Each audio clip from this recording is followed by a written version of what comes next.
Assalamualaikum warahmatullahi wabarakatuh. Bismillah, alhamdulillah, wassalatu wassalamu ala rasulillah Sayyidina Muhammad ibni Abdillah sallallahu alaihi wasallam. Wala haula wala quwata illa billah, amma ba'du.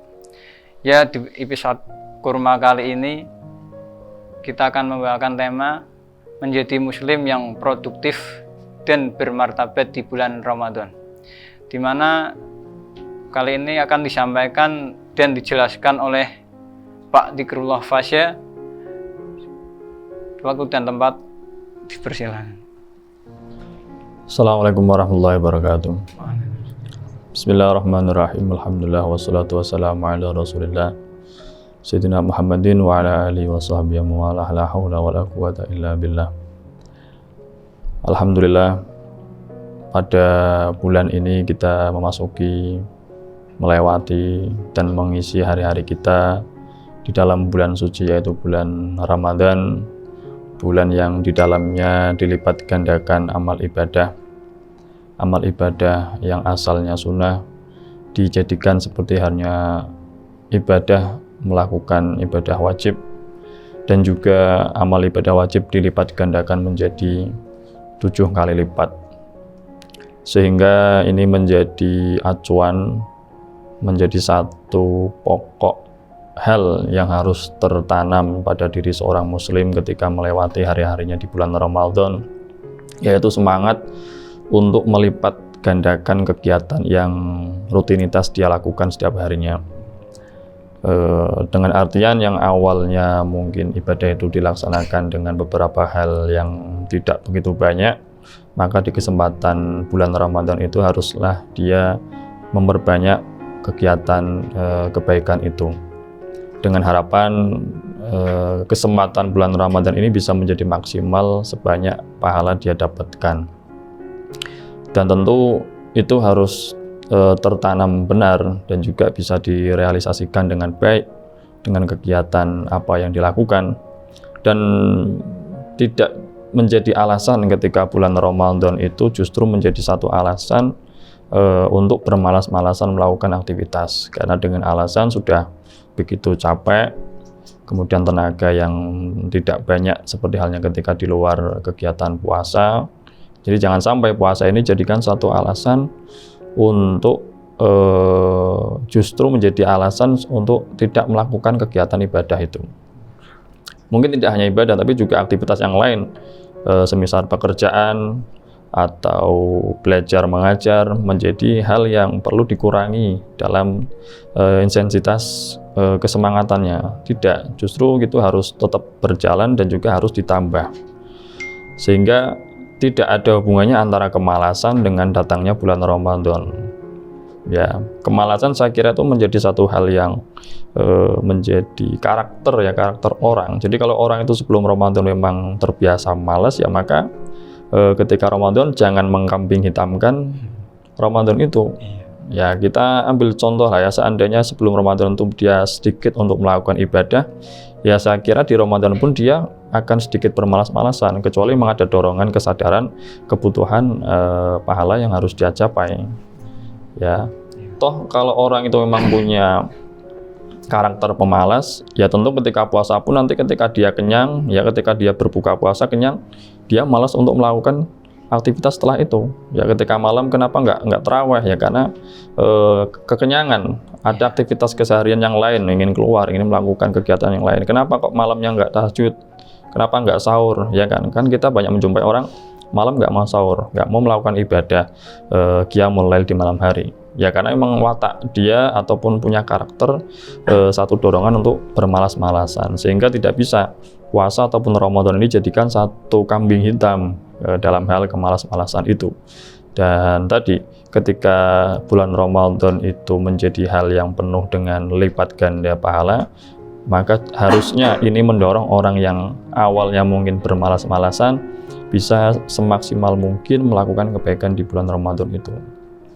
Ya, dan itu satu hal yang patut kita syukuri, karena kita sudah di 2 bulan sebelum Ramadan gitu tiba, kita sudah berdoa supaya dijumpakan dengan bulan Ramadan, ya dengan biasa yang kita doakan yaitu Allahumma barik lana fi Rajab wa Sya'ban wa balina Ramadan. Sehingga dengan datangnya bulan yang kita tunggu-tunggu, ya tentunya kita nggak mau mengecewakan nikmat yang sudah diberikan oleh Allah. Dan bahkan di beberapa keterangan disampaikan ulama itu 2 bulan selalu berdoa, mendoakan itu semua supaya bisa sampai ke bulan Ramadan. Makanya kita terbiasa mendengar Allahumma barik lana fi Sya'ban wa Ramadan itu. Nah, ketika sudah sampai ke bulan Ramadan ya jangan sampai justru ini menjadi hal yang tidak baik, menjadi alasan untuk kemunduran aktivitas keseharian kita, baik itu aktivitas keseharian duniawi terlebih untuk aktivitas ukhrawi. Toh juga di dalam Ramadan ini penuh berkah, artinya kebaikan itu semakin lebih mudah untuk dilakukan. Ya, semisal kita mungkin tidak terbiasa dengan kajian-kajian, tapi ketika datang bulan Ramadan akan ada dorongan tersendiri, ada magnet untuk menghadiri ataupun mengadakan kajian itu. Kita biasa melihat ketika bulan Ramadan banyak kajian setelah subuh, sebelum berbuka, bahkan setelah tarawih itu ada. Padahal sebelum itu kan nggak ada, di luar Ramadan nggak ada. Ketika bulan Ramadan kita tarawih 20 rakaat. Itu kan sangat berat ya seandainya itu dilakukan melakukan sholat malam di luar bulan Ramadan. Tapi ketika ada dorongan bulan Ramadan, nggak tahu ya, kita tuh punya satu semangat spirit sendiri, semangat bareng-bareng melakukan sholat tarawih. Ya, kemudian kita bareng-bareng juga melakukan aktivitas buka bersama, kemudian melakukan doa-doa yang lain, kemudian kita melakukan sedekah, ya kan, takjil, bagi-bagi takjil itu kan nggak ada kan di luar Ramadan, itu sangat susah untuk dilakukan. Tapi dengan keberkahan bulan Ramadan itu ada dorongan untuk melakukan kebaikan itu, baik itu kebaikan bersifat duniawi maupun ukhrawi. Duniawi kita ambil contoh, ketika bulan Ramadan itu sangat mudah rezeki itu didapat, ya. Atau kita ada di lingkungan Pekalongan ya, contoh di bulan Ramadan itu waktunya orang itu berjualan, ya. Bahkan banyak orang penjual di bulan Ramadan itu kekurangan barang, kehabisan barang, ya kan, kita kekurangan stok. Bahkan yang mungkin biasanya nggak jualan di bulan Ramadan ini malah berjualan, ya. Yang awalnya nggak pernah jualan makanan di bulan Ramadan buka warung di pinggir jalan depan rumah, dan itu laku semua. Ya, itu keberkahan duniawi, ya, satu sisi duniawi, satu sisi ukhrawi tadi, kita melihat banyak kajian-kajian, kemudian ibadah-ibadah sholat, tarawih itu dilaksanakan melebihi apa yang biasa dilaksanakan di luar bulan Ramadan, sehingga kita tetap harus produktif di bulan Ramadan ini. Jangan sampai kita mengkambing hitamkan karena keadaan puasa, tubuh lemas, tidak, ya. Semangat dan produktivitas seseorang itu bukan dilihat dari status dia makan ataupun tidak makan, tapi kalau dia punya semangat, saya kira lapar pun juga dia akan semangat, ya, akan semangat untuk melakukan kebaikan di bulan Ramadan.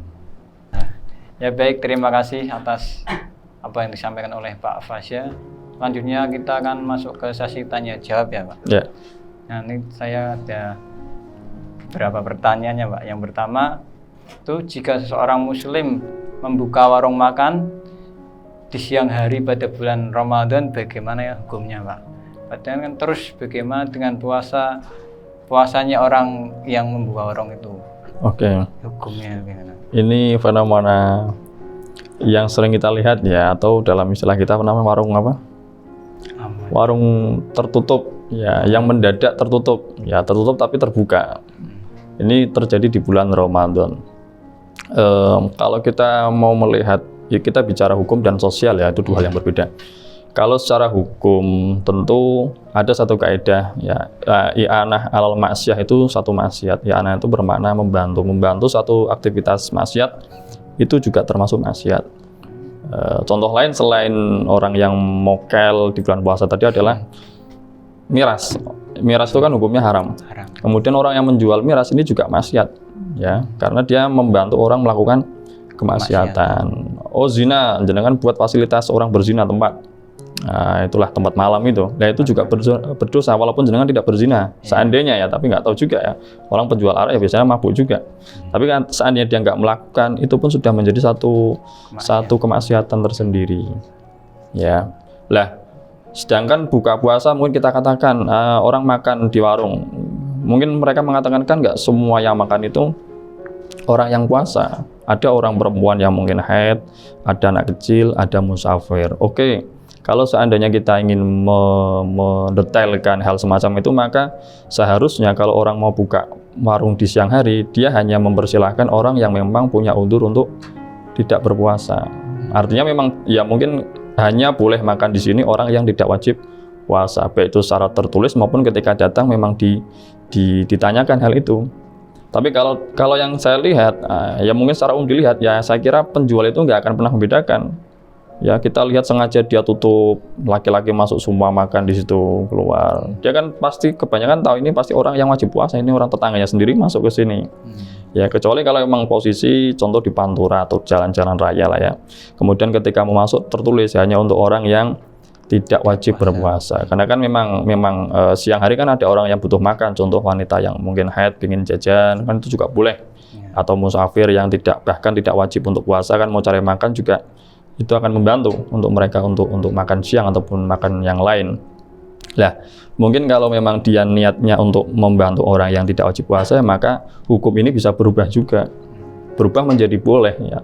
Jadi nggak apa-apa kalau mau buka warung siang hari, tapi dengan syarat memang diperuntukkan untuk orang yang tidak wajib berpuasa. Tapi kalau dia hanya membuka, kemudian siapapun masuk, dan dia mungkin punya prasangka bahwa yang masuk itu ya malah kebanyakan orang yang wajib puasa, ya maka dia akan masuk ke satu hukum yang pertama, yaitu al-i'anah alal maksiyah, yang mana itu bisa menimbulkan hukum juga yang berbeda. Jadi hukum itu bisa berubah sesuai kemauan dan tujuan dari pembuka warung itu. Nah, seandainya dia tadi membuka pertanyaan kedua ya, membuka kemudian diperuntukkan untuk orang yang nggak berpuasa, maka ini bisa mencederai pahala puasa itu sendiri orang itu ya. Karena ada orang yang berpuasa tapi sebenarnya dia tidak berpuasa, itu ada. Artinya dia berpuasa tapi tidak mendapatkan pahala apa yang dia dapatkan dari puasa itu. Karena tidak selamanya satu ibadah itu pasti ada jaminan pahala yang dia dapatkan. Atau istilah, makanya kita ketika tarawih sering berdoa kan, Allahumma taqabbal siyamana ya wa sholatana wa tarawihana wa tadarusana wa tadarruana wa tahajudana, itu kan ya. Karena memang ibadah itu nggak selamanya diterima oleh Allah. Ketika memang tidak ada rasa ketulusan untuk melakukan itu, nggak ada rasa tulus, ini memang saya tulus 100% untuk Allah, enggak. Ya, tapi karena mungkin faktor lain sehingga bisa menjadikan ibadah kita itu cacat.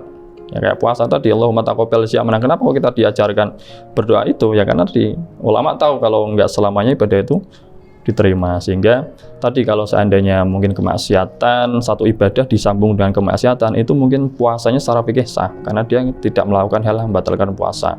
Tapi secara tasawuf dia sudah batal sejak dia melakukan maksiat itu, termasuk tadi membantu orang yang berbuka. Dan bahkan ada satu hadis yang secara jelas ada 5 hal yang perlu kita waspadai, yang mana 5 hal ini bisa menyebabkan orang itu batal puasanya. Ya, batal di sini artinya dia tidak akan bisa mendapatkan pahala itu. Satu adalah ghibah ya, kemudian namimah itu mengadu domba, kemudian berbohong, kadzib. Makanya kita orang Jawa itu sering mendengar ya, ojo ngapusi. Kalau ngapusi posone batal. Yaitu filosofi yang mendasar ya, itu bukan hanya ungkapan ya, tapi itu memang dalam fikih, dalam tasawuf, berbohong itu bisa menghilangkan pahala puasa. Kemudian yang keempat adalah an-nadhrah bisyahwah, itu melihat suatu hal yang bisa menumbuhkan syahwat. Ya makanya kita harus menjaga pandangan kita ketika di bulan puasa. Ya walaupun mungkin nggak makan, itu kalau kita melihat suatu hal kemudian syahwat, hilang itu pahala, batal secara tasawuf ya.